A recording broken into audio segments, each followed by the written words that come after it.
Hello, everyone. Dominique, Angie, Hope, and I will be presenting on fetal alcohol syndrome, FAS, and we hope that you enjoy this presentation. So there are 5 types of fetal alcohol spectrum disorders known as FASDs. All are caused by alcohol consumption while pregnant. These disorders include alcohol-related neurodevelopmental disorder, alcohol-related birth defects, fetal alcohol syndrome, partial fetal alcohol syndrome, and neurobehavioral disorders associated with prenatal alcohol exposure. Fetal alcohol syndrome is the most severe of all the fetal alcohol spectrum disorders and include neurodevelopmental and physical defects as symptoms. The CDC, also the Center for Disease Control and Prevention, states that the exact number of individuals diagnosed with an FASD is unknown, but by using medical records, an estimate can be given. The CDC studies have identified 0.2 to 1.5 infants diagnosed with FAS for every 1,000 births in the US. Their most recent study found 0.3 children from the age of 7 to 9 diagnosed with FAS in every 1,000 children. However, their in-person assessment targeting school-age children found 6 to 9 students with FAS out of every 1,000. Because these numbers fluctuate, the CDC predicts that at least 1 to 5% of the US has some kind of FASD. Another study done by the CDC found that alcohol consumption by women ages 18 to 44 jumped 2.1% in 2018 for casual drinking, which is defined as having at least 1 drink, and 1.5% for binge drinking, which is at least having 4 drinks. In 2019, CDC researchers found that 1 in 9 pregnant women admitted to drinking in the last month. A third of these women were binge drinkers and reported 4.5 binge drinking episodes during the last 30 days while pregnant. So this is a case study about a little boy named James. Take a moment to pause and read it because we'll be referencing him throughout the presentation.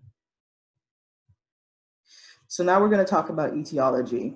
So fetal alcohol spectrum disorders, FASDs, are only caused by alcohol consumption while a woman is pregnant. While a pregnant mother consumes alcohol, it passes through her blood to the baby via the placenta. Babies metabolize alcohol slower than adults, which causes a higher blood alcohol concentration in the child. This is important because alcohol interferes with oxygen nutrition delivery to the baby and can cause permanent brain damage. While some cultures believe that 1 serving of wine a few times a week is safe, there is no known and proven amount of alcohol that can be consumed during pregnancy while preserving a child's safety. Also, all types of alcohol are equally harmful according to the CDC. Alcohol can cause developmental problems for the babies before a mother knows she's pregnant.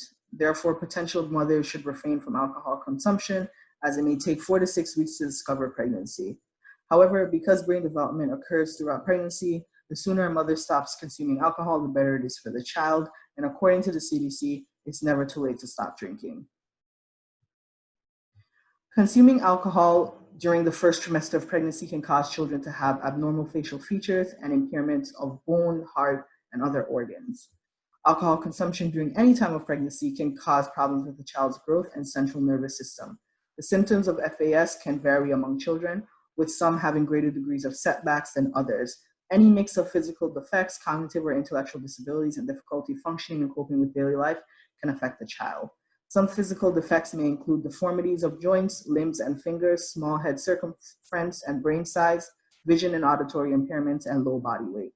A more recognizable physical symptom is the distinctive facial features that can accompany FAS. These facial features usually have small eyes, an exceptionally thin upper lip, a smooth skin between a short upturned nose and the upper lip, and instead of that vertical indentation that is commonly there for many people. Some brain and CNS symptoms include cognitive disabilities such as learning disorders and delayed development, trouble with attention and processing information, difficulty with reasoning and problem solving, and a lower IQ. Some social and behavioral symptoms include poor social skills, problems staying on task, difficulty in school, and difficulty adapting to change or switching tasks. While all of the symptoms are not mentioned, some common signs of FAS that may be easier for an untrained eye to spot are slow physical growth before and after birth, jitteriness or hyperactivity in child, poor coordination or balance, and rapidly changing moods. Some complications with heart, bones, and kidneys are examples of physical complications. Many complications are social and behavioral and are classified as secondary disabilities. These social complications are more evident in subsequent years and include attention deficit hyperactivity disorder, ADHD, inappropriate social conduct, such as breaking the law and aggression, alcohol or drug abuse, mental health disorders such as depression, anxiety, and eating disorders, difficulty completing education, and difficulty living independently and maintaining employment. So diagnosis cannot be determined before birth, but an informed doctor can predict the risk of FAS given the amount of alcohol consumption and timing of alcohol consumption while pregnant. After birth, the doctor observes for any signs and symptoms of FAS during the initial years of a child's life. The diagnosis process includes noting any physical appearances such as facial features, monitoring the child's brain and physical growth and development, noting cognitive disabilities such as problems with language development and learning, and social or behavioral problems. Because FAS has similar symptoms to other disorders, if it is suspected, the doctor will refer the child to a developmental pediatrician or neurologist who specializes in diagnosing FASDs. This way, other disorders can be ruled out and proper treatment can occur. Unfortunately, there is no cure or specified treatment for FAS, and physical defects and cognitive disabilities usually last throughout a person's lifetime. Medication is helpful for some symptoms such as ADHD.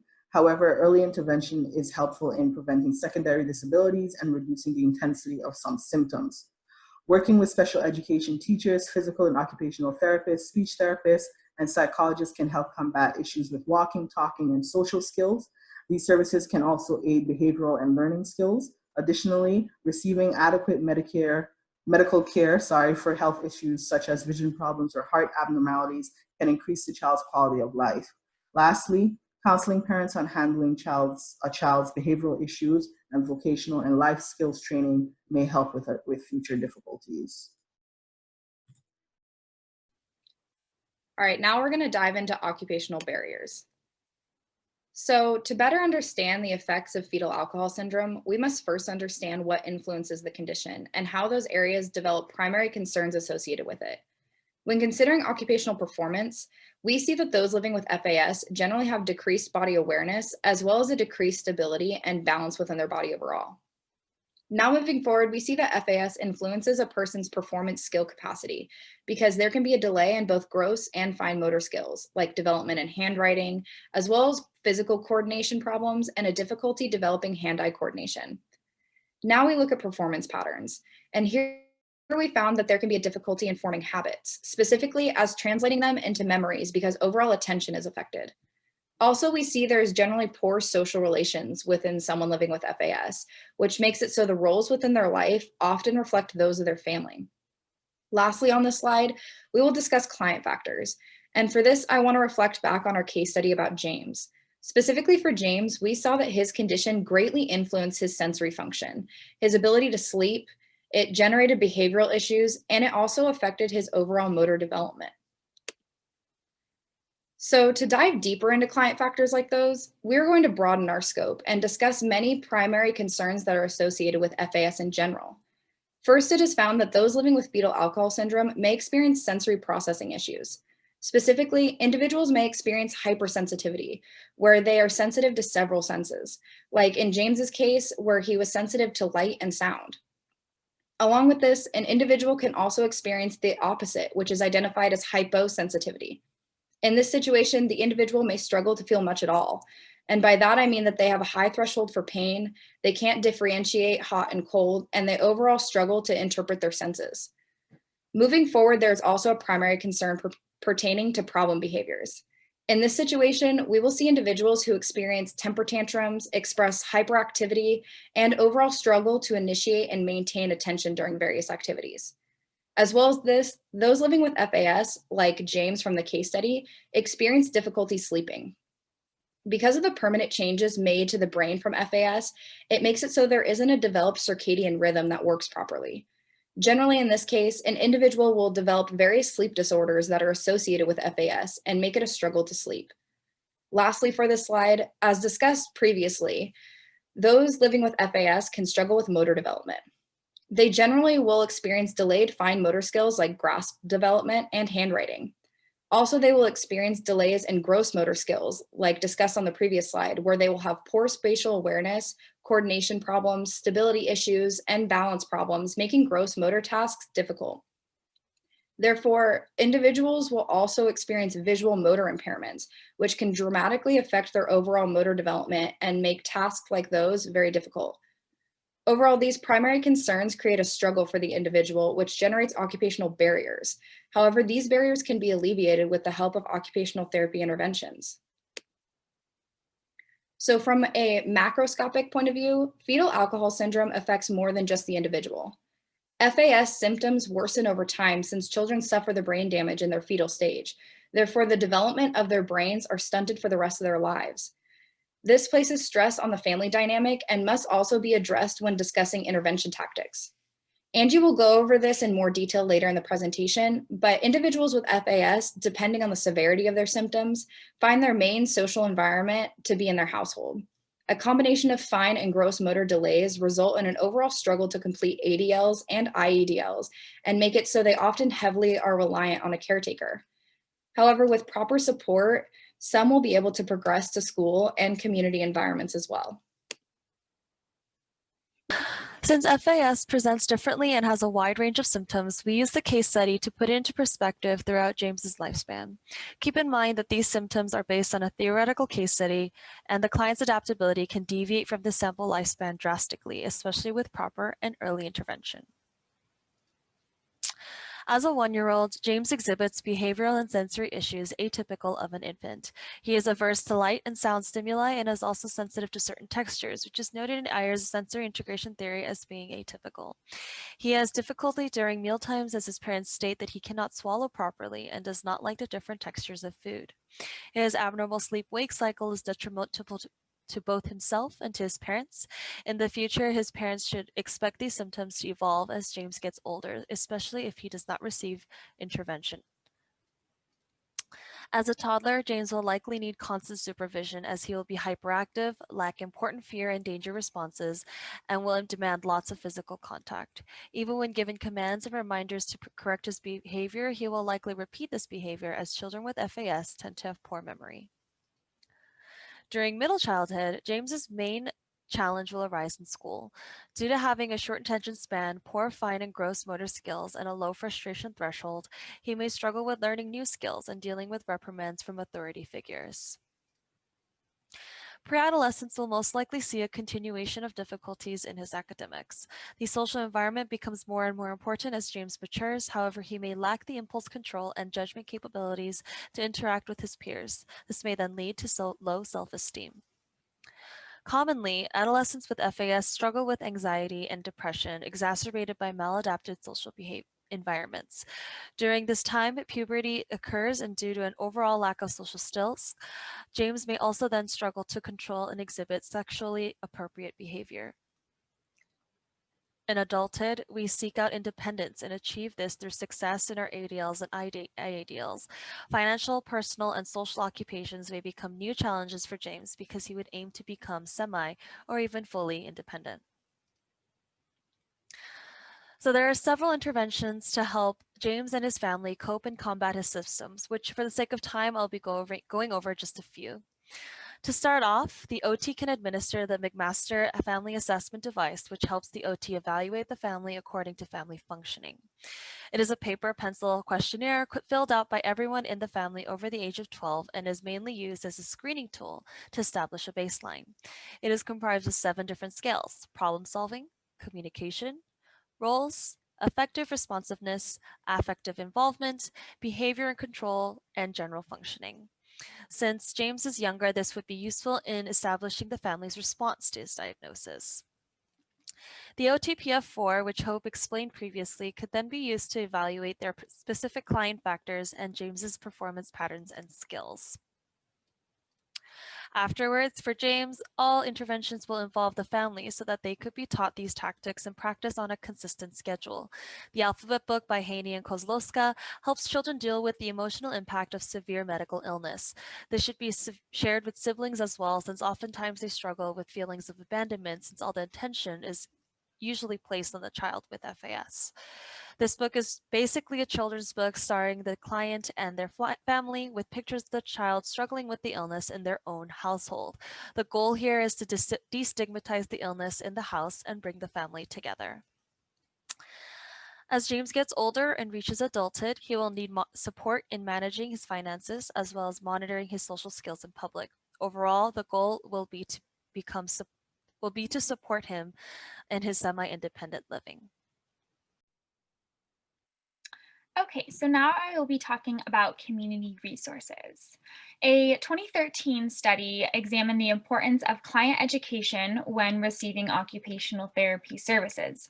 As OTs, it is our responsibility to help our clients be active and successful in their community. As fetal alcohol syndrome not only affects the individual, but the caregiver as well, I will be talking about community resources that are helpful for the family as a whole. I will start at the national level and then get more specific to resources in the Bay Area. The first resource that I found was the National Organization on Fetal Alcohol Syndrome. This website has resources for parents and caregivers about general information, general expectations and tips if they take care of someone with fetal alcohol syndrome. There is also just general education about drinking while pregnant and what to do and what not to do. I thought this website was helpful because it broke down resources by state. So for California, the resources were categorized by support groups and parent groups, diagnosis of FASD facilities, prevention programs including treatment for women, treatment services for affected individuals, and community support. Beneath each category, there was contact information, including the organization and the name, phone number, and email of the contact.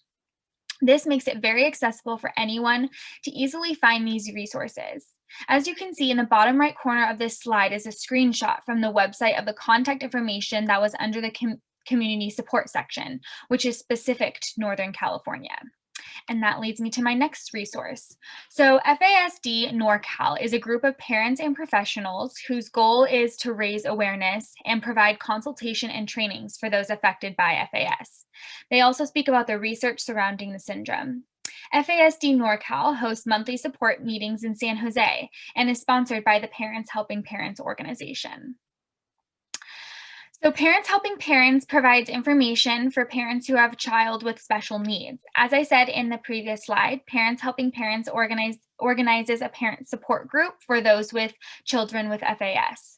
A 2012 study concludes that group therapy intervention for those with FASD and their caregivers yields neurocognitive improvement. So you can see the effectiveness of the support groups. On this webpage, there is the contact information for the group facilitator. Her name is Shirley Sparks Grief. I thought, what better way to get community information than speak with the organizer herself? So I reached out to her via email to gain her perspective and experience. Shirley shared with me that she is a speech pathologist and expert in FASD. In 2007, she came out with a book called Children of Prenatal Substance Abuse. As mentioned previously, she is the facilitator of a parent support group in San Jose, although she is the only one in the group of 30 parents who does not have a child with FAS. The support group started a year and a half ago and meets every month. However, it is currently operating through Zoom. Upon starting the group, she quickly realized that there were not enough support groups nationwide and got referrals from all over the country. The children that they support are between the ages of 6 and 22. All the children are adopted, and many of them are from Russia and other countries where the drinking history of the mom is not known. Some parents knew beforehand about the mother's alcohol exposure, but many did not, and now they are facing many behavioral challenges with their children. Shirley explained that during the support groups, they check in with one another and address challenges they are facing. More often than not, another parent or caregiver has gone through something similar and has some advice to share. During the meetings this month, they will be discussing a book called Beyond Behaviors and also participating in role playing. Shirley and I discussed that the environment for children with FAS that needs the most attention and support is in the schools. She explains that the overwhelming symptom is behavior and that these children are often treated as those with ADD or ADHD. From her experience, schools and teachers are not educated and equipped with the knowledge to support children with FAS. Since some children she has worked with have normal IQ, they do not qualify for special education. She sees many children being expelled for behavior and emphasizes the importance that they stay in school. Children with FAS don't understand cause and effect due to frontal lobe development issues. Therefore, usual disciplinary methods don't work. She recommends that teachers and parents say something and then pause for the child to process what is being said instead of continuing to talk like we normally do. Shirley notes that because children with FAS often don't understand their actions have consequences, a disproportionate number of children with FAS are in the juvenile prison system. And finally, in conclusion, as occupational therapists, it is important that we give our clients the resources to have independence and a good quality of life. When considering fetal alcohol syndrome, family involvement is crucial, especially if the client is a child. The interventions should involve the parent or caregiver. Since the biggest environmental barrier takes place in the schools, it is important that we advocate for our clients and ensure they receive the proper resources and education. And finally, when occupational therapists are working with children, they are also working with parents and caregivers. Therefore, the health and well-being of the parents is important to consider. Support groups have been proven effective and provide resources and information to these support groups maximizes community independence. This next slide is our references, and I hope you enjoyed our presentation.